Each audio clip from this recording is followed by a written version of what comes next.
மனித வாழ்க்கை ஒரு மர்ம உலகம் போன்றது.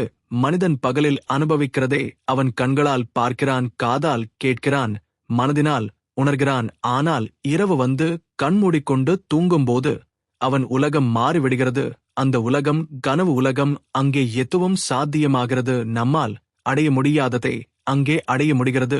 நம்மால் சந்திக்க முடியாதவர்களை அங்கே சந்திக்க முடிகிறது. கனவுகள் சாதாரணமாக நடக்கும் விஷயங்களாக தோன்றினாலும் அதில் ஒரு ஆழ்ந்த ரகசியம் மறைந்து கிடக்கிறது. சில கனவுகள் வெறும் மன உளைச்சலின் விளைவு, ஆனால் சில கனவுகள் இறையருளின் ஒளிபெயர்ச்சி போல இருக்கும். அதில் முக்கியமாக ஒன்று, இறைவனை கனவில் காண்பது. அது ஒரு அற்புதமான அனுபவம்தான். இறைவன் கனவில் வந்தால் அது ஒரு பெரிய அடையாளம். அது வெறும் கற்பனை அல்ல, அது நம்முடைய ஆன்மாவிற்கு கிடைக்கும் ஒரு சிக்னல். அது நம் வாழ்க்கையை மாற்றக்கூடிய ஒரு அறிவிப்பு போல இருக்கும். அதனால்தான் பல யோகிகள், சித்தர்கள், முனிவர்கள் கனவின் ஆழத்தை ஆராய்ந்துள்ளனர். ஆன்மீக உலகில் கனவு ஒரு பாலமாக கருதப்படுகிறது. அது வெளி உலகுக்கும் உள் உலகுக்கும் இடையே அமைந்திருக்கிறது. மனிதன் பகலில் யோசித்துக் கொண்டிருக்கும் விஷயங்கள் இரவில் கனவாக வெளிப்படுமானால் அதைவிட ஆழமாக கர்மாவின் விளைவும் இறை அருளும் கனவின் வடிவத்தில் தோன்றும். எப்போதாவது ஒரு மனிதன் தெய்வத்தை கனவில் காண்கிறான் என்றால் அது அவனுடைய மனதின் பக்தியாலும் ஆன்மாவின் தூய்மையாலும் வருகிறது. அதே சமயம் அது ஒரு குறியீட்டு செய்தியாகவும் இருக்கலாம், ஒரு வழிகாட்டுதலாகவும் இருக்கலாம், ஒரு எச்சரிக்கையாகவும் இருக்கலாம். உதாரணமாக, சில சமயம் ஒருவர் விஷ்ணுவை கனவில் காண்கிறார் என்றால் அது அவருக்கு பாதுகாப்பு கிடைக்கும் என்பதை குறிக்கலாம். சிவபெருமான் தரிசனம் கிடைத்தால் அது ஆன்மீக வளர்ச்சிக்கான பாதையை குறிக்கலாம். தேவியை காண்கிறார்கள் என்றால் அது அருள், காப்பு, ஆசிர்வாதம் என்பதை சுட்டிக்காட்டலாம். இறைவன் கனவில் வருவது சாதாரண சம்பவம் அல்ல, அது நம் வாழ்வில் ஒரு திருப்புமுனை ஏற்படுத்தும் ஒரு அடையாளம்தான். அதற்காகவே இந்த பாட்காஸ்ட் முழுவதும் அந்த ரகசியத்தை ஆழமாக விளக்கப் போகிறது. அறிமுகத்தில் நாம் புரிந்து கொள்ள வேண்டியது என்னவென்றால், கனவு என்பது ஒரு பாலம். அந்த பாலம் நம் மனமும் ஆன்மாவும் பிரபஞ்சமும் இணையும் இடம். அந்த பாலத்தில் இறைவன் தோன்றினால் அது ஒரு புனித தருணம். அது நம் வாழ்வில் நிகழும் தெய்வீக சின்னம். கனவு என்பது மனித வாழ்க்கையில் நிகழும் மிகவும் வியப்பூட்டும் அனுபவங்களில் ஒன்று. கனவு என்றால் பலருக்கு அது வெறும் தூக்கத்தின் ஓர் அங்கமாகவே தெரியும். ஆனால் உண்மையில் கனவுகள் மனித மனத்தின் ஆழத்தை வெளிப்படுத்தும் ஒரு கண்ணாடி போல செயல்படுகின்றன. பழமையான வேதங்கள், உபனிஷத்துக்கள், யோக சாஸ்திரங்கள் எல்லாம் கனவுகளை மிகவும் முக்கியமாக எடுத்துக்காட்டுகின்றன. உபனிஷத்துக்கள் மனிதனின் 3 நிலைகளை விளக்குகின்றன. ஜாக்கிரத் நிலை, அதாவது விழிப்பு நிலை; ஸ்வப்ன நிலை, அதாவது கனவு நிலை; சுஷுப்தி நிலை, அதாவது ஆழ்ந்த தூக்கம் நிலை. இவை மூன்றும் ஆன்மாவின் பயணத்தை குறிக்கும் முக்கிய அடையாளங்கள். மனிதன் விழிப்பு நிலையில் வெளி உலகில் நடந்து கொள்கிறான். ஆனால் அவன் கனவு நிலையில் இருக்கும்போது வெளி உலகம் மறைந்து உள் உலகம் திறக்கிறது. அந்த உள் உலகில்தான் மனதின் ஆசைகள், பயங்கள், நினைவுகள் மறைந்திருக்கும் ரகசியங்கள் எல்லாம் வெளிப்படும். அது மட்டுமல்ல, சில சமயம் ஆன்மாவின் உண்மை தொடர்பும் அந்த நிலையில் வெளிப்படும். அதனால்தான் கனவுகள் 3 வகைப்படும் என்று சாஸ்திரங்கள் சொல்கின்றன. ஒன்று, மனதின் ஆசைகள், பயங்கள் அடங்கிய சாதாரண கனவுகள். 2, கர்ம பலன்களை குறிக்கும் எச்சரிக்கை கனவுகள். 3, தெய்வீக அருளின் வெளிப்பாடு ஆகிய புனித கனவுகள். ஒரு மனிதன் பகலில் யோசித்தது இரவில் கனவாக வரும். அதனால் அவை சாதாரண கனவுகள் என்று அழைக்கப்படுகின்றன. உதாரணமாக, ஒருவர் புதிய வீடு வாங்க நினைத்தால் அவர் அதே விஷயத்தை கனவில் காணலாம். இதனால் எந்த தெய்வீக அர்த்தமும் இல்லை, அது மனதின் பிரதிபலிப்பு மட்டுமே. ஆனால் சில கனவுகள் நம்மால் யோசிக்காத போதிலும் வரும். அவை பெரும்பாலும் எச்சரிக்கை தரும் கனவுகள். உதாரணமாக, ஒருவர் தண்ணீரில் மூழ்குவது போல கனவு காண்கிறார் என்றால் அது வாழ்க்கையில் ஒரு சவால் வரப்போகிறது என்பதை குறிக்கலாம். அதற்கான தயாரிப்பை எடுக்க வேண்டும் என்பதற்கான சின்னம். 3வது வகை மிகவும் அரியதும் அர்த்தமுள்ளதுமாகும். அதுதான் தெய்வீக கனவுகள். இந்த நிலையில்தான் இறைவன் அல்லது ஒரு சித்தர் அல்லது ஒரு தெய்வீக சக்தி நம்மை கனவில் தரிசனம் தருவார்கள். இது மிகப்பெரிய அருள். இது நம்மை வழிநடத்தும் புனித அடையாளம். இப்படிப்பட்ட தெய்வீக கனவுகளை அடையாளம் காண சுலபம். ஒன்று, அதை பார்த்தவுடன் நம் உள்ளத்தில் மிகுந்த அமைதி ஏற்படும். 2, அது மறக்க முடியாததாக இருக்கும். 3, அந்த கனவு நம்மை ஆன்மீக பாதைக்கு அழைத்து செல்லும் விதமாக இருக்கும். இதனால் கனவின் இயல்பு என்பது வெறும் கற்பனை அல்ல, அது மனதின் அலைகள், கர்மாவின் விதைகள், ஆன்மாவின் தேடல். இறைவனின் அருள் இவை அனைத்தும் கலந்து உருவான ஒரு புனித உலகம். கனவின் இயல்பை புரிந்து கொண்டால்தான் இறைவன் கனவில் வருவது என்ற ரகசியத்தை உணர முடியும். இறைவனை கனவில் காண்பது என்பது மிக அரிய அனுபவம். அது யாருக்கெல்லாம் வேண்டுமானாலும் நிகழ்வதில்லை. அதற்கு ஒரு ஆன்மீக காரணமும் உளவியல் காரணமும் கர்ம சார்ந்த காரணமும் உண்டு. முதலில் மன அழுத்தம் மற்றும் ஆன்மீக ஏக்கம் பற்றி பார்ப்போம். ஒரு மனிதன் இறைவனை ஆழமாக நினைத்துக் கொண்டிருந்தால் அவர் பகலில் செய்த தியானம், பிரார்த்தனை, பக்தி இரவில் கனவாக வெளிப்படலாம். இது மனதில் ஆழமாக பதிந்துள்ள சிந்தனை அலைகள் தூக்கத்தில் கனவாக வரும் ஒரு காரணம். ஆனால் சில சமயம் அந்த கனவு வெறும் மனத்தின் பிரதிபலிப்பு அல்ல, அது தெய்வீக அருளின் வெளிப்பாடு ஆகிவிடுகிறது. ஏனெனில் ஒருவர் இறைவனை உண்மையிலேயே ஏங்கி வேண்டுகிறாரா என்றால் அவரது ஆன்மா அந்த ஏக்கத்தின் மூலம் பிரபஞ்ச அலைவரிசையில் இணையக்கூடும். அப்போது இறைவன் கனவில் தோன்றுவது சாத்தியமாகிறது. இரண்டாவது காரணம் கர்ம பலன். மனிதன் பல ஜன்மங்களில் செய்த புண்ணியமும் பாவமும் அவனுடைய வாழ்க்கையில் பல நிகழ்வுகளாக வெளிப்படும். அந்த நிகழ்வுகளை முன்னரே அறிவிக்கும் வழிகளில் ஒன்று கனவு. இறைவன் கனவில் தோன்றினால் அது கர்ம விதி ஒரு முக்கிய மாற்றத்தை சந்திக்கப் போகிறது என்பதற்கான சின்னமாக இருக்கலாம். மூன்றாவது காரணம் தெய்வீக பாதுகாப்பு. சில சமயம் வாழ்க்கையில் ஒரு பெரும் ஆபத்து வரப்போகிறது, ஆனால் அந்த ஆபத்து குறைந்து போக இறைவன் அருள் தேவைப்படும். அந்த நேரங்களில் இறைவன் கனவில் வந்து நம்மை ஆறுதல் அளித்து பாதுகாப்பு வழங்குவார். இது நம் மனத்தில் தைரியம் தரும் ஆன்மீக சிக்னல். நான்காவது காரணம் ஆன்மீக வளர்ச்சி. யார் ஒருவர் வாழ்க்கையில் தியானம், பிரார்த்தனை, யோகம், பக்தி போன்ற பாதையில் நடந்து கொண்டிருக்கிறாரோ அவர் ஆன்மா ஒரு கட்டத்தை தாண்டும் போது அவருக்கு தெய்வீக கனவுகள் வரும். அது அவருக்கு ஒரு வழிகாட்டியாக இருக்கும், ஒரு சுடரொளி போல அவரின் பாதையை வெளிச்சம் போடும். ஐந்தாவது காரணம் இறைவன் தரும் செய்தி.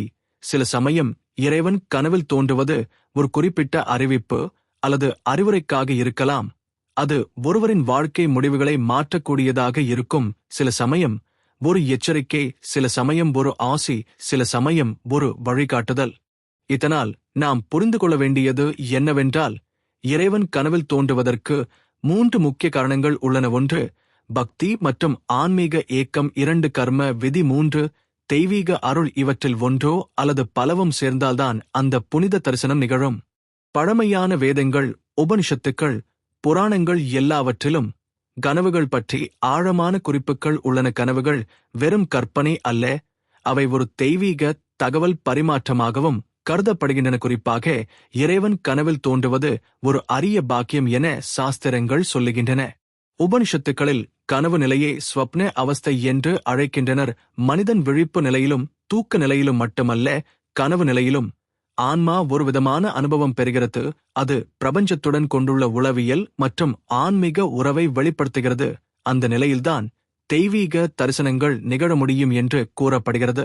புராணங்களில் பல இடங்களில் இறைவன் கனவில் தோன்றிய சம்பவங்கள் குறிப்பிடப்பட்டுள்ளன. உதாரணமாக ராமாயணத்தில் நாம் காண்கிறோம், கைகேயி தனது மகன் பரதனுக்காக ராமனை வனவாசம் அனுப்ப விரும்பினால் அந்த எண்ணத்துக்கான விதை அவள் மனதில் விதைக்கப்பட்டது. மந்திரியின் சொற்கள் மட்டுமல்ல, அவள் கனவுகளும் அதற்கு காரணம் எனக் கூறப்படுகிறது. மகாபாரதத்தில் கனவுகள் பலமுறை வருகின்றன. குறிப்பாக குருக்ஷேத்திர போருக்கு முன்பு பலர் கனவில் ஆச்சரியமான காட்சிகளைக் கண்டனர். அவற்றில் சில எச்சரிக்கை கனவுகள், சில தெய்வீக அருளின் குறியீடுகள். உதாரணமாக துரியோதனன் போருக்கு முன் பயங்கரமான கனவு கண்டான். அதில் அவன் தோல்வியடைவான் என்ற சின்னங்கள் இருந்தன, ஆனால் அவன் அவற்றை புறக்கணித்தான்.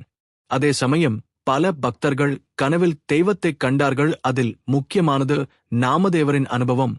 அவர் திருவாய்மொழி பாடல்களில் சொல்வது போல் விஷ்ணுவை கனவில் கண்டார். அந்த தரிசனம் அவரின் வாழ்க்கையை மாற்றியது. சிவபுராணத்தில் கூட குறிப்பிடப்படுகிறது, ஒரு பக்தர் தீவிரமாக சிவனை பிரார்த்தித்த போது அவருக்கு சிவபெருமான் கனவில் தரிசனம் தந்தார். அந்த கனவு அவருக்கு ஆன்மீக உயர்வு அளித்தது. அது ஒரு சாதாரண கனவு அல்ல, அது தெய்வீக தரிசனம். இந்திய சித்தர்களின் வாழ்க்கை வரலாற்றில் கூட கனவு தரிசனங்கள் மிகுந்த முக்கியத்துவம் பெறுகின்றன. பல சித்தர்கள் தங்கள் சீடர்களுக்கு கனவில் போதனைகள் வழங்கியுள்ளனர். சில சமயம் சீடர்கள் விழித்தபோது அதைக் கொண்டு வாழ்க்கையில் மாற்றம் அடைந்தனர். அதனால் வேதங்களும் புராணங்களும் நமக்கு சொல்லுவது என்னவென்றால், இறைவன் கனவில் தோன்றுவது வெறும் கற்பனை அல்ல, அது தெய்வீக தொடர்பு. அது ஒரு வகையான அருள், அன்பு, எச்சரிக்கை, ஆசிர்வாதம், வழிகாட்டுதல் ஆகிய அனைத்தையும் தரக்கூடிய ஒரு புனித அனுபவம்.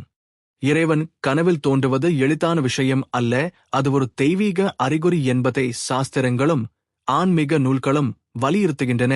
மனிதன் வாழ்வில் பல்வேறு நிகழ்வுகள் ஏற்படுகின்றன. சில நிகழ்வுகள் வெளிப்படையாகவும் சில நிகழ்வுகள் மறைமுகமாகவும் வரும். அந்த மறைமுக சின்னங்களில் முக்கியமானது கனவு, குறிப்பாக இறைவனை கனவில் காண்பது. முதலில் நன்மை தரும் கனவுகள் பற்றி பார்ப்போம். ஒரு பக்தன் இறைவனை கனவில் பார்த்தால் அது அவருடைய வாழ்வில் நன்மை நடக்கப் போகிறது என்பதற்கான அறிகுறி. அது ஒரு ஆசீர்வாதம். அந்த ஆசீர்வாதம் அவருக்கு உடல் ஆரோக்கியமாக இருக்கட்டும், பொருளாதார வளம் கிடைக்கட்டும் அல்லது ஆன்மீக வளர்ச்சி கிடைக்கட்டும், எந்த வடிவில் வேண்டுமானாலும் வெளிப்படலாம். இரண்டாவது, எச்சரிக்கை தரும் கனவுகள். சில சமயம் இறைவன் கனவில் வந்து நேரடியாக எச்சரிக்கை தருவார். உதாரணமாக, ஒருவரின் வாழ்க்கையில் தவறான பாதை நடக்கிறது என்றால் அந்த வழியில் போகக்கூடாது என்கிற சின்னத்தை இறைவன் கனவில் காட்டுவார். அது ஒரு குறியீட்டு செய்தியாக இருக்கும். அதை புரிந்து கொண்டு திரும்பிச் செல்ல வேண்டும்.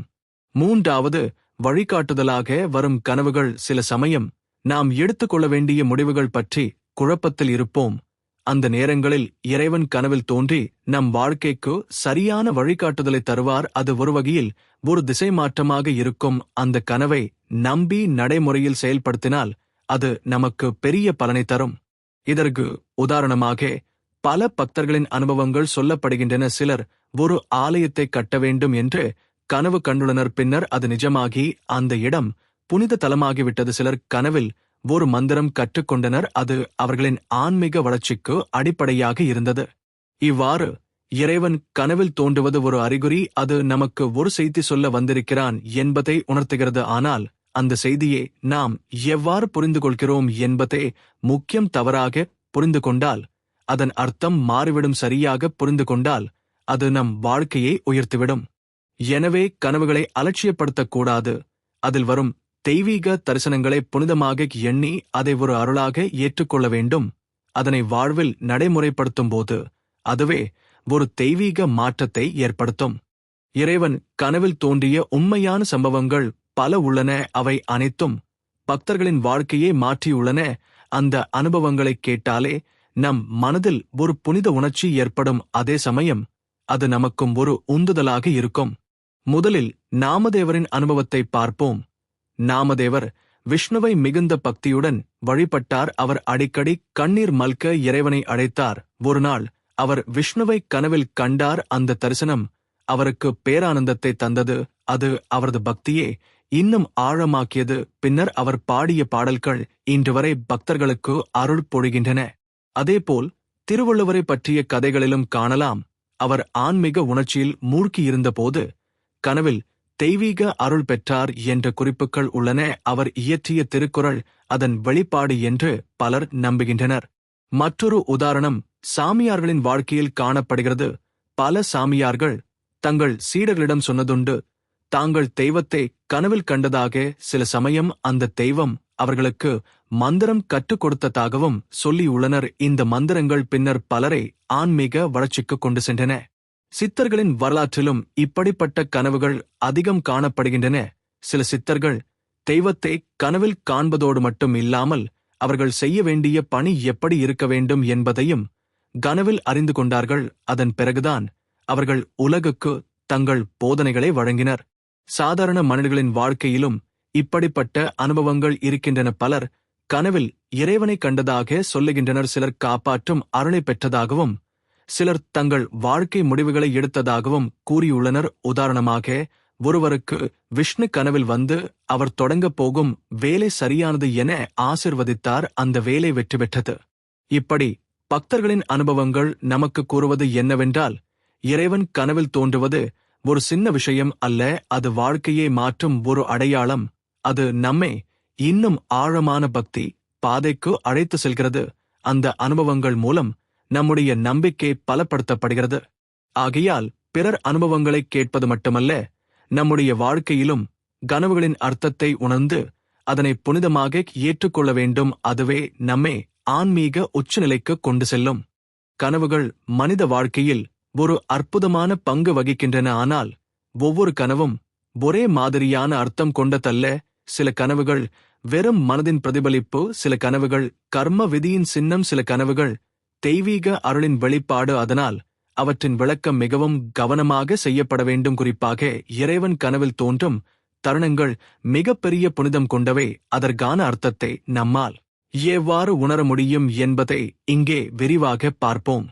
முதலில் யார் கனவு காண்கிறார்கள் என்பதும் முக்கியம்.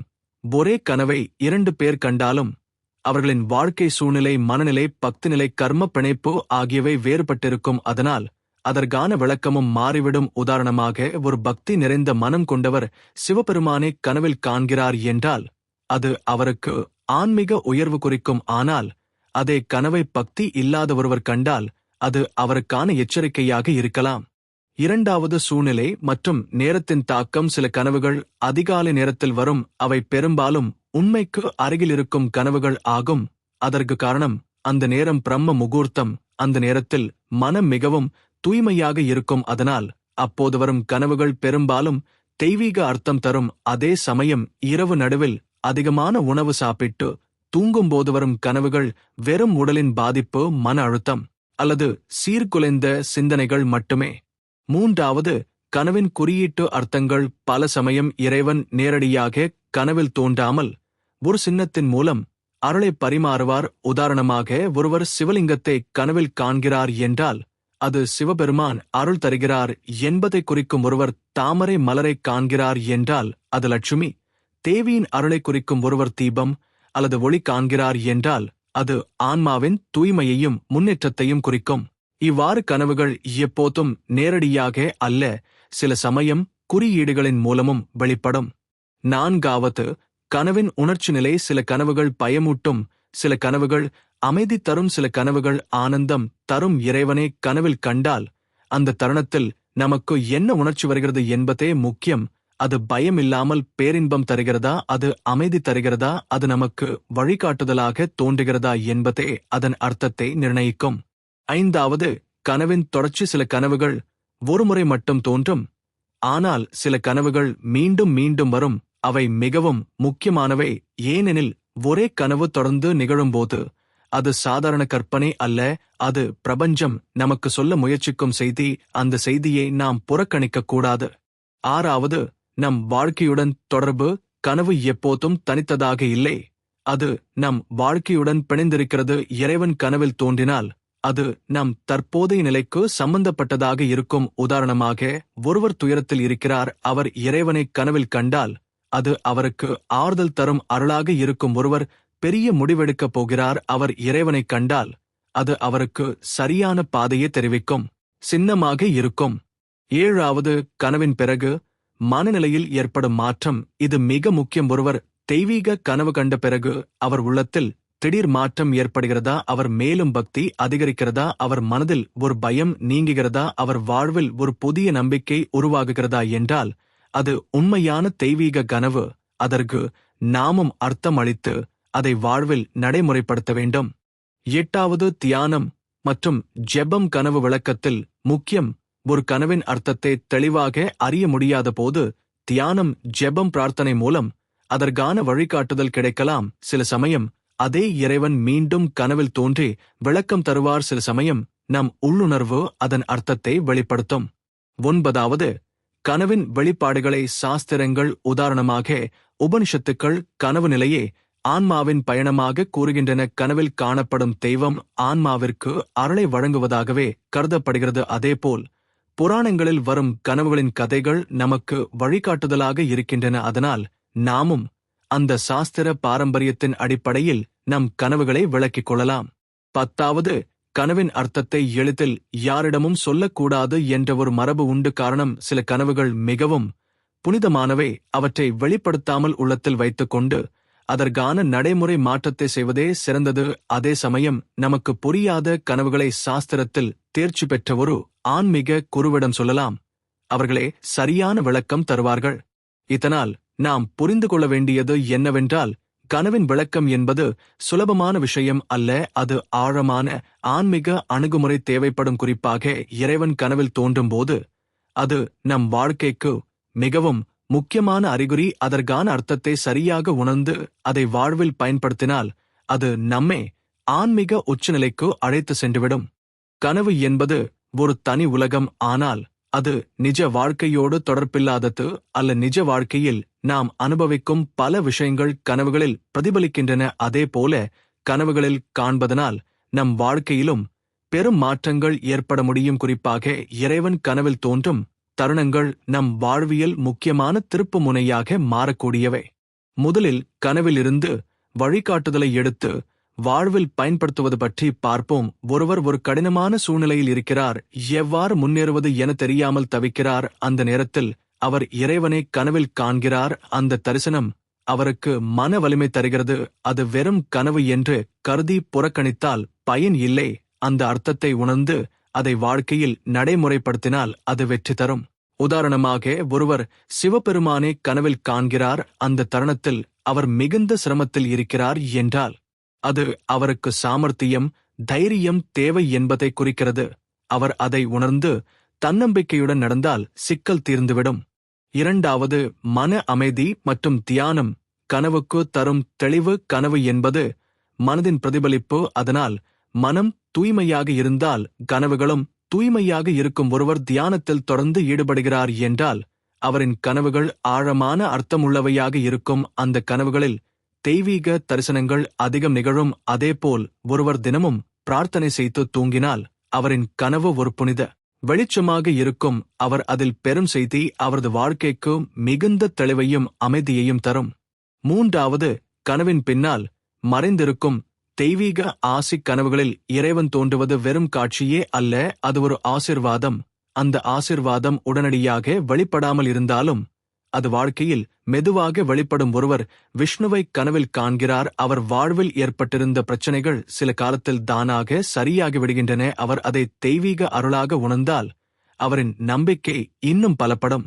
நான்காவது, கனவு நிஜ வாழ்க்கைக்கு தரும் எச்சரிக்கை. சில சமயம் இறைவன் கனவில் வந்து எச்சரிக்கையாக ஒரு செய்தி தருகிறார். உதாரணமாக, ஒருவர் தவறான வழியில் நடந்து கொண்டிருக்கிறார். அவர் கனவில் தேவியை காண்கிறார். அவர் தன்னிடம் குரல் கொடுக்கிறாள், இந்த வழியில் செல்ல வேண்டாம் என்று. அவர் அந்த செய்தியை உணர்ந்து திரும்பினால் அவரது வாழ்க்கை காப்பாற்றப்படுகிறது. இல்லையெனில் அவர் சிக்கலில் சிக்கிக் கொள்வார். இதனால் கனவுகள் நிஜ வாழ்க்கையில் ஒரு வழிகாட்டியாகவும் ஒரு எச்சரிக்கையாகவும் விளங்குகின்றன. ஐந்தாவது, கனவு நம் வாழ்க்கையில் ஏற்படுத்தும் மாற்றம். பல பக்தர்களின் வாழ்க்கை கனவு காரணமாக மாறிவிட்டது. சிலர் ஆலயங்களை கட்டும் முன் கனவில் தெய்வம் வந்தது. சிலர் தியானத்தில் முன்னேற வேண்டும் என்று கனவில் அறிவுரை பெற்றனர். சிலர் தங்கள் வாழ்க்கையில் பெரிய ஆபத்து வரப்போகிறது என்று கனவில் அறிந்து காப்பாற்றப்பட்டனர். இவை அனைத்தும் நமக்குச் சொல்லுவது என்னவென்றால், கனவு நிஜ வாழ்க்கையில் ஒரு சின்னமாகவும் ஒரு வெளிச்சமாகவும் செயல்படுகிறது. ஆறாவது, கனவுகள் மற்றும் நம் மன ஆற்றல். கனவில் இறைவனை காண்பது நம் மனதிற்கும் ஆன்மாவிற்கும் ஒரு புதிய ஆற்றலை தருகிறது. அந்த ஆற்றல் நம்மை துன்பத்தில் இருந்தாலும் நிலைத்திருக்க வைக்கிறது. ஒருவர் ஒரு பெரிய நோயால் பாதிக்கப்பட்டிருக்கிறார். அவர் கனவில் இறைவனை காண்கிறார். அந்த தரிசனம் அவருக்கு உயிரோட்டம் தருகிறது. அவர் மனம் நம்பிக்கையுடன் நிறைகிறது. அந்த நம்பிக்கைதான் அவரின் உடலை நலமாக்குகிறது. அதனால் கனவுகள் நிஜ வாழ்க்கையில் உடலுக்கும் மனதுக்கும் ஒரு மருந்தாக வேலை செய்கின்றன. ஏழாவது, கனவு மற்றும் கர்ம விதி. கனவில் வரும் பல காட்சிகள் நம் கர்ம விதியுடன் தொடர்புடையவை. நம்முடைய பூர்வஜன்ம புண்ணியமும் பாவமும் கனவுகளில் வெளிப்படும். இறைவன் கனவில் தோன்றுவது நம் கர்மத்தில் ஒரு மாற்றம் வரப்போகிறது என்பதை குறிக்கலாம். அது ஒரு புதிய பாதையை திறக்கக்கூடும். அது ஒரு சுமையை அகற்றக்கூடும். அதை நம் வாழ்க்கையில் உணர்ந்து அதற்கேற்றபடி நடந்தால் கர்மத்தின் சுமை குறையும், வாழ்க்கை சிறக்கும். எட்டாவது, கனவு மற்றும் ஆன்மீக முன்னேற்றம். ஒருவர் இறைவனை கனவில் கண்டால் அது அவரின் ஆன்மீக வளர்ச்சியை குறிக்கும். அவர் தியானத்தில் இன்னும் ஆழமாக செல்ல வேண்டும், பிரார்த்தனையில் இன்னும் நம்பிக்கையுடன் ஈடுபட வேண்டும், சேவையில் இன்னும் அன்புடன் இருக்க வேண்டும் என்று ஒரு உந்துதலை அது தரும். நிஜ வாழ்க்கையில் அந்த உந்துதலை பின்பற்றி நடந்தால் அவர் ஆன்மீக உச்சநிலையை அடைவார். ஒன்பதாவது, கனவுகளை புனிதமாக கருதுவது. நிஜ வாழ்க்கையில் ஒரு பெரிய மாற்றத்தை தரும். சிலர் கனவுகளை அலட்சியப்படுத்துகிறார்கள். அது ஒரு தவறு. குறிப்பாக இறைவன் தோன்றிய கனவு என்றால் அது புனித அனுபவம். அதை ஒரு அருளாக கருதி மனதில் வைத்துக் கொள்ள வேண்டும். அது நம் வாழ்க்கையில் நம்பிக்கை தரும், உந்துதலை தரும். நமக்கு சிரமம் வந்தாலும் அதை தாண்டும் வலிமை தரும். 10வது கனவுகளை நிஜ வாழ்க்கையுடன் இணைத்து வாழ்வது மிக முக்கியம். ஒருவர் இறைவனை கனவில் கண்டார், அவர் அதை நினைத்து மகிழ்ந்துவிட்டால் போதாது, அவர் அதில் இருந்து ஒரு வழிகாட்டுதலை எடுத்து வாழ்க்கையில் நடைமுறைப்படுத்த வேண்டும். அதுதான் உண்மையான அருள். அந்த அருளை வாழ்வில் பயன்படுத்துபவரே தெய்வீக பாதையில் முன்னேறுவார்.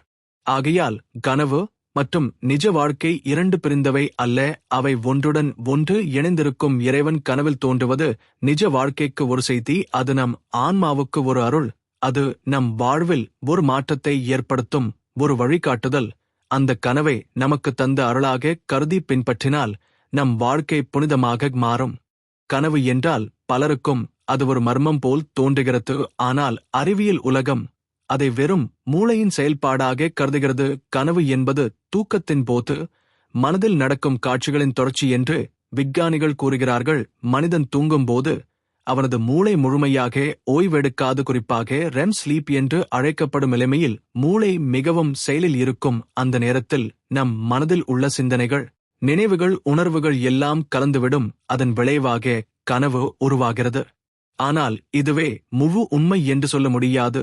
ஏனெனில் கனவுகள் பல தடவை எதிர்காலத்தை முன்னறிவிப்பதாகவும் பல தடவை நம் மனதிற்கு ஆற்றல் தருவதாகவும் இருக்கின்றன. இதை அறிவியல் இன்னும் முழுமையாக விளக்க முடியவில்லை. ஆனாலும் கனவின் இயல்பை ஆராய்ந்து பல உண்மைகள் கண்டுபிடிக்கப்பட்டுள்ளன. முதலில் கனவின் மனவியல் விளக்கம் பிரசித்தி பெற்ற உளவியல் அறிஞர் சிக்மண்ட் ஃப்ராய்ட் கனவுகளை விரிவாக ஆய்வு செய்தவர். அவரது கூற்றுப்படி கனவு என்பது நம்முடைய மனதில் அடக்கப்பட்ட ஆசைகள், சிந்தனைகள் வெளிப்படும் இடமாகும். நாம் விழித்திருக்கும் நிலையில் சொல்ல முடியாத அல்லது செய்ய முடியாத விஷயங்கள் கனவுகளில் வெளிப்படுகின்றன என அவர் கூறினார். அதாவது நம்முடைய உட்சிந்தனை கனவுகளில் வெளிப்படுகிறது. அதேபோல் கார்ல் ஜன் என்ற உளவியல் வல்லுநர் கனவுகளை இன்னொரு கோணத்தில் பார்த்தார். அவர் கூறியது என்னவென்றால், கனவுகள் வெறும் ஆசைகள் அல்ல, அது ஒரு வகையான சின்னங்கள். அந்த சின்னங்கள் நம் வாழ்க்கையின் ஆழ்ந்த அர்த்தங்களை நமக்கு தெரிவிக்கின்றன. கனவில் தோன்றும் உருவங்கள், சூழ்நிலைகள் அனைத்தும் சின்னங்களாக இருக்கின்றன. அவை நம்முடைய வாழ்க்கையில் உள்ள ஒரு உண்மையை குறிக்கின்றன. அடுத்ததாக கனவு மற்றும் மூளை நரம்பியல் ஆய்வுகள். ஒருவர் தூங்கும்போது அவரது மூளையில் உள்ள நரம்புகள் பல்வேறு சிக்னல்களை அனுப்புகின்றன. அந்த சிக்னல்கள்தான் கனவின் காட்சிகளை உருவாக்குகின்றன. இதனால் சில நேரங்களில் கனவும் மிகவும் சீரற்றதாகவும் அர்த்தமற்றதாகவும் இருக்கும். ஆனால் சில நேரங்களில் அது மிகவும் தெளிவாகவும் ஆழமாகவும் இருக்கும். இப்போது கேள்வி என்னவென்றால், இறைவன் கனவில் தோன்றுவது அறிவியல் பார்வையில் எப்படி விளக்கப்படுகிறது? விஞ்ஞானிகளின் கருத்துப்படி ஒருவர் இறைவனை நம்புகிறவர் என்றால் அவர் தினசரி வாழ்க்கையில் இறைவனை பற்றியே சிந்திப்பார். அவர் மனதில் உருவாகும் அந்த வலுவான சிந்தனை கனவில் வெளிப்படும். அதனால் அவர் கனவில் இறைவனை காண்கிறார் என்று விளக்குகிறார்கள். ஆனால் ஆன்மீக கோணத்தில் பார்க்கும்போது அது ஒரு தெய்வீக தரிசனம் என்று கருதப்படுகிறது. இரண்டும் சேர்ந்து பார்க்கும்போது உண்மை இன்னும் ஆழமாக தெரிகிறது. ஒருவர் இறைவனை நம்பிக்கையுடன் சிந்திக்கிறார், அவரது மனம் அதில் மூழ்கி கிடக்கிறது, அது கனவிலும் வெளிப்படுகிறது. ஆனால் அதோடு சேர்ந்து தெய்வீக ஆற்றல் அந்த மனதுடன் இணையும் போது அந்த கனவு ஒரு சாதாரண காட்சி அல்ல, அது ஒரு அருளாக மாறுகிறது. அறிவியல் அதை கனவின் விளைவாக கருதினாலும் ஆன்மீகம் அதை அருளாக கருதுகிறது. இதனால் இரண்டு கோணங்களும் வேறு வேறு இருந்தாலும் ஒருவருக்கொருவர் பூர்த்தியாகின்றன. அறிவியல் உலகம் கனவுகளை 3 வகைகளாக வகைப்படுத்துகிறது. ஒன்று சாதாரண கனவு, இதில் நம் நாளாந்த வாழ்க்கையில் நிகழ்ந்த சம்பவங்கள், நினைவுகள் வெளிப்படும். 2 மன அழுத்த கனவு, இதில் நம்முடைய பயங்கள், கவலைகள் வெளிப்படும். 3 அதீத கனவு, இதில் நம் மனதிற்கு அப்பாற்பட்ட ஒரு வெளிச்சம் கிடைக்கும். இதுதான் பலர் தெய்வீக கனவாக அனுபவிப்பது. பல விஞ்ஞானிகள் ஆய்வு செய்தபோது தெரிய வந்தது என்னவென்றால், சிலர் தெய்வீக தரிசனம் கண்டதாக சொல்வதற்கான போது அவர்களின் மூளை அலைகள் மிகவும் அமைதியான நிலையில் இருந்தன. அது தியானத்தில் கிடைக்கும் நிலையைப் போலவே இருந்தது. அதாவது கனவில் இறைவனை காண்பது மனத்தின் ஆழ்ந்த அமைதியின் விளைவாகும் என்கிறார்கள். ஆனால் அதில் தெய்வீக ஆற்றல் கலந்து இருக்கிறதா என்பது இன்னும் அறிவியல் உலகிற்கு விளங்காத கேள்விதான். மேலும் கனவுகள் மனித உடலுக்கு பல நன்மைகளை தருகின்றன. 1 மன அழுத்தம் குறையும், 2 நினைவாற்றல் அதிகரிக்கும், 3 உடல் நோய் எதிர்ப்பு சக்தி மேம்படும். இவை அனைத்தும் அறிவியலால் நிரூபிக்கப்பட்டுள்ளன. அதனால் கனவுகளை வெறும் மாயை என்று கருதக்கூடாது, அது நம் வாழ்விற்கு மிகுந்த பயனுடையது. ஆனால் இறைவன் கனவில் தோன்றுவது அறிவியல் முறையில் முழுமையாக விளக்க முடியாத ஒன்று. அது ஒரு தனிப்பட்ட அனுபவம். அது ஒவ்வொருவரின் நம்பிக்கைக்கும் மனதின் நிலைக்கும் ஏற்ப நிகழ்கிறது. அதனால் அறிவியல் அதை விளக்க முடியாமல் இருந்தாலும் ஆன்மீக பார்வையில் அது ஒரு மிகப்பெரிய அருளாகவே கருதப்படுகிறது. ஆகவே கனவுகளை அறிவியல் பார்வையில் பார்க்கும்போது அது நம் மூளையின் செயல்பாடு. ஆனால் ஆன்மீக பார்வையில் பார்க்கும்போது அது இறைவனின் அருள். இந்த இரண்டும் இணைந்தால்தான் முழு உண்மை வெளிப்படும். புராணங்களில் இறைவன் கனவில் வருவது குறித்து பல இடங்களில் குறிப்பிடப்பட்டுள்ளது. கனவு என்பது ஒரு சாதாரண காட்சி அல்ல. பலமுறை அது தெய்வீக அருள் வெளிப்படும் ஒரு வாயிலாகவே கருதப்பட்டுள்ளது. அதனால்தான் பழைய ரிஷிகள், முனிவர்கள், யோகிகள் எல்லோரும் கனவுகளை மிகவும் கவனமாக எடுத்துக்கொண்டனர். அவர்கள் கனவில் தோன்றும் இறைவனின் உருவத்தை ஒரு சாதாரண கற்பனை என்று கருதாமல் அதனை ஒரு தெய்வீக குறியீடாகவே கருதினர். முதலில் நாம் மகாபாரதத்தை எடுத்துக்கொண்டால் அதில் பலர் கனவில் தெய்வீக தரிசனம் கண்டதாக கூறப்படுகிறது. உதாரணத்திற்கு அர்ஜுனன் பலமுறை தனது கனவுகளில் சிவபெருமானையும் கிருஷ்ணரையும் கண்டுள்ளார். அர்ஜுனன் பாசுபதாஸ்திரத்தை பெறுவதற்காக தபசியை செய்தபோது அவருடைய மனதில் பெரும் தீவிரம் இருந்தது. அந்த நேரங்களில் அவர் கனவில் சிவபெருமானின் அருள் வெளிப்பட்டது. பின்னர் அந்த கனவு நிஜமாகி சிவபெருமான் நேரடியாக வந்து அர்ஜுனனுக்கு பாசுபதாஸ்திரம் அருளினார். இது காட்டுகிறது கனவு என்பது சில நேரங்களில் நிஜ அனுபவத்தின் முன் நோட்டம் ஆகும். அதேபோல் பகவத புராணத்தில் ராஜா பிரஹ்லாதனின் கதையும் மிகவும் முக்கியமானது. நரசிம்ம அவதாரம் நிகழ்வதற்கு முன் பிரஹ்லாதன் தனது கனவில் பரமாத்மாவின் வெளிப்பாட்டைக் கண்டார். அவரது மனதில் எப்போதும் நாராயண சிந்தனையே இருந்ததால் அவர் தூங்கும்போது கூட அந்த சிந்தனை கனவாக மாறியது. அவர் இறைவனின் உருவத்தை கனவில் கண்டபோது அந்த நம்பிக்கை இன்னும் வலுவானது. பின்னர் அந்த கனவு உண்மையானது போல நரசிம்மர் வெளிப்பட்டார்.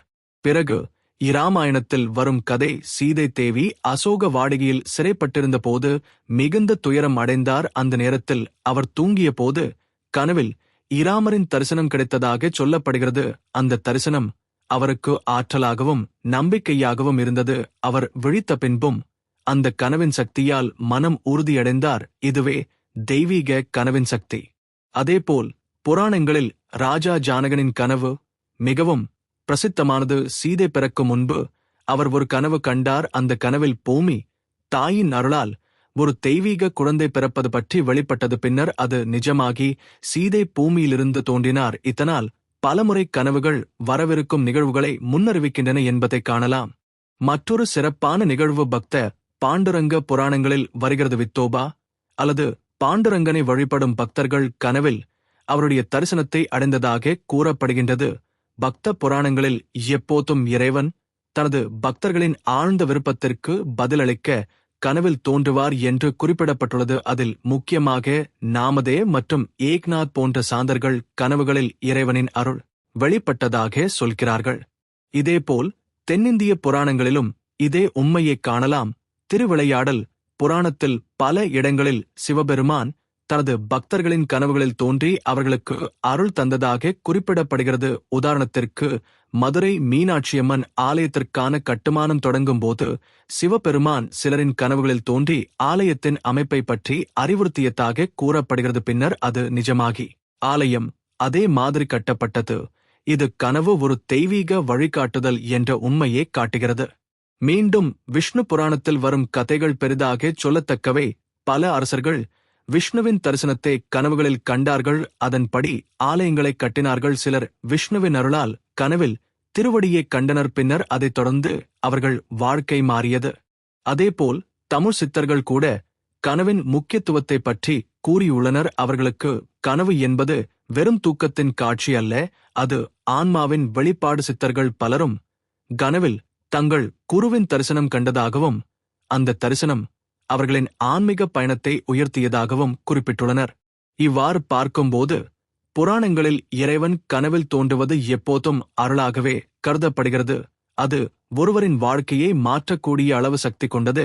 கனவில் இறைவன் தரிசனம் கிடைத்தால் அது ஒரு முன்னறிவிப்பாகவும் ஒரு வழிகாட்டுதலாகவும் இருக்கிறது. தெய்வீக கனவு என்பது மனித வாழ்க்கையில் மிக முக்கியமான ஒரு அனுபவமாக கருதப்படுகிறது. ஏனெனில் அது ஒரு சாதாரண கனவாக இல்லாமல் ஆன்மாவின் ஆழத்திலிருந்து எழும் ஒரு புனித வெளிப்பாடாக கருதப்படுகிறது. உலகின் பல புனிதர்களும் சாமியார்களும் தங்கள் வாழ்க்கையில் இவ்வகையான கனவுகளை அனுபவித்துள்ளனர். அவை அவர்களின் ஆன்மீக பயணத்தையும் வாழ்க்கை நோக்கையும் முழுமையாக மாற்றியமைத்தன.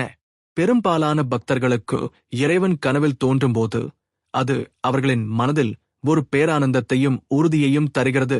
அவர்கள் அந்த தரிசனத்தை நினைத்து வாழ்நாள் முழுவதும் தங்கள் வழிபாட்டில் உறுதியுடன் இருக்கின்றனர். உதாரணமாக, தென்னிந்தியாவின் நாயன்மார்கள் மற்றும் ஆழ்வார்கள் பலரும் தங்கள் பாட்டுகளில் தாங்கள் கண்ட கனவுகளைப் பற்றிய குறிப்புகளைச் செய்துள்ளனர். சிலர் இறைவனை விழித்தபடியே கண்டதாகவும் சிலர் தூக்கத்தில் கனவில் கண்டதாகவும் விவரித்துள்ளனர். ஆனால் இரண்டிலும் அவர்கள் பெற்ற ஆனந்தம் ஒரே மாதிரிதான். திருநாவுக்கரசர் நாயனார் ஒருமுறை மிகுந்த துன்பத்தில் இருந்தபோது சிவபெருமான் அவருடைய கனவில் தோன்றி, பயப்படாதே, நான் உன்னுடன் இருக்கிறேன் என்று அருள் சொன்னதாக கூறப்படுகிறது. அந்த கனவின் பேரில் அவர் மனம் உறுதியடைந்து தனது ஆன்மீக பயணத்தை இன்னும் வலுவாக தொடர்ந்தார். அதேபோல் சுந்தரர் நாயனாரின் வாழ்க்கையிலும் சிவபெருமான் கனவில் தோன்றி அவரை வழிநடத்தியதாக பல கதைகள் உள்ளன. ஆழ்வார்களில் ஆண்டாள் மிகவும் பிரசித்தி பெற்றவர். அவர் பகவானே மணந்தவளாக கருதப்படுகிறார். அவரது பாசுரங்களில் அவருடைய கனவுகளை நேரடியாக விவரித்துள்ளார். திருப்பாவையில் அவர் சொன்ன கனவிலும் வருவாயோ என்ற கூற்றில் அவருடைய உள்ளத்தில் எவ்வளவு பேரார்வமோ தெரிகிறது. ஆண்டாள் தன்னுடைய கனவுகளில் ரங்கமன்னாரை கண்ட அனுபவத்தை கீர்த்தனைகளாக பாடினார். பின்னர் அந்த கனவு நிஜமாகி அவர் பகவானுடன் கலந்தார் என்கிற புராணம் பரவலாக பேசப்படுகிறது. இந்திய புனிதர்களின் வாழ்க்கையில் இப்படிப்பட்ட தெய்வீக கனவுகள் நிறைந்துள்ளன. ராமகிருஷ்ண பரமஹம்சர் தனது வாழ்நாளில் பலமுறை மாதா காளியையும் பகவான் ராமகிருஷ்ணரையும் கனவில் கண்டதாக அவர் சீடர்களிடம் பகிர்ந்துள்ளார். அவர் கனவுகள் வெறும் மனக்கற்பனை அல்ல, அவை தெய்வீக அனுபவத்தின் வெளிப்பாடாக இருந்தன. அவற்றின் பேரில் அவர் பக்தியில் மூழ்கி வாழ்ந்தார். சாமி விவேகானந்தரும் தனது ஆரம்ப காலங்களில் கனவில் தெய்வீக வழிகாட்டுதலை பெற்றதாக சொன்னுள்ளார். அவர் தனது வாழ்க்கையில் எப்போதும் தெளிவில்லாமல் இருந்தபோது குருவின் உருவம் கனவில் தோன்றி அவரை வழிநடத்தியது. அந்த கனவின் பேரில்தான் அவர் உலக புகழ்பெற்ற ஆன்மீக தலைவராக உயர்ந்தார். இதேபோல் பல யோகிகளும் தங்களது சீடர்களின் கனவுகளில் தோன்றி அவர்களுக்கு வழிகாட்டுவதாக கூறப்படுகிறது. ஒரு சீடன் குழப்பத்திலும் துன்பத்திலும் இருக்கும்போது அவரது குரு கனவில் வந்து ஒரு சொல் சொல்லுவது போதுமானது. அந்த சீடனின் வாழ்க்கை முழுவதும் மாறிவிடும். இதனால் கனவு என்பது ஆன்மீக பாதையில் மிகவும் ஆழமான வழிகாட்டுதலாக மாறுகிறது. சிலர் சொல்லுவதுண்டு, நான் இறைவனை கனவில் கண்டேன், அதுவே எனது வாழ்வியல் மிகப்பெரிய திருப்புமுனை என்று அவர்கள் கூறும்போது அது சாதாரண கற்பனை அல்ல, அவர்கள் வாழ்வில் நிஜமாகவே மாற்றம் நிகழ்கிறது. உதாரணமாக, சிலர் கனவில் தெய்வம் வந்து ஒரு வேலையை செய்யக்கூடாது என்று எச்சரித்ததாக சொல்கிறார்கள். அவர்கள் அதை மதித்து நடந்தால் பெரிய பிரச்சனையிலிருந்து தப்புகிறார்கள். மற்றொரு சிலர் கனவில் தெய்வம் வந்து ஒரு வழியை காட்டியதாக கூறுகிறார்கள். அவர்கள் அந்த வழியில் சென்றால் வாழ்க்கை சிறப்பாகிறது. இதனால் தெய்வீக கனவு என்பது பக்தர்களுக்கு ஒரு அருள் அடையாளம் மட்டுமல்ல, அது அவர்களின் வாழ்க்கையில் ஒரு புதிய திசை தரும் சக்தியாகும்.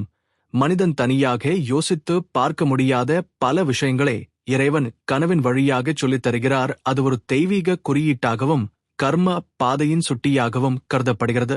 மொத்தத்தில் பார்க்கும்போது தெய்வீக கனவு என்பது நமக்கு இரண்டு முக்கியமான பரிசுகளை தருகிறது. ஒன்று நம்பிக்கை, மற்றொன்று வழிகாட்டுதல். நம்பிக்கை இல்லாமல் பக்தி நிலைத்திருக்காது. அதேபோல் வழிகாட்டுதல் இல்லாமல் ஆன்மீக பயணம் முழுமை பெறாது. ஆகையால் இறைவன் கனவில் வருவது என்பது மனிதன் பெறக்கூடிய மிக உயர்ந்த பாக்கியம் எனலாம். யோக சாஸ்திரம் கனவுகளை வெறும் மனக்கற்பனை என மட்டும் பார்க்கவில்லை, அது ஆன்மாவின் ஆழமான அடுக்கு வெளிப்பாடு என்று கருதுகிறது. யோகிகள் சொல்லுவது என்னவென்றால், தூக்கத்தின் போது மனிதனின் அறிவு 3 நிலைகளில் இயங்குகிறது. ஒன்று ஜாக்கிரத் நிலை, அதாவது விழிப்பு. 2 ஸ்வப்ன நிலை, அதாவது கனவு.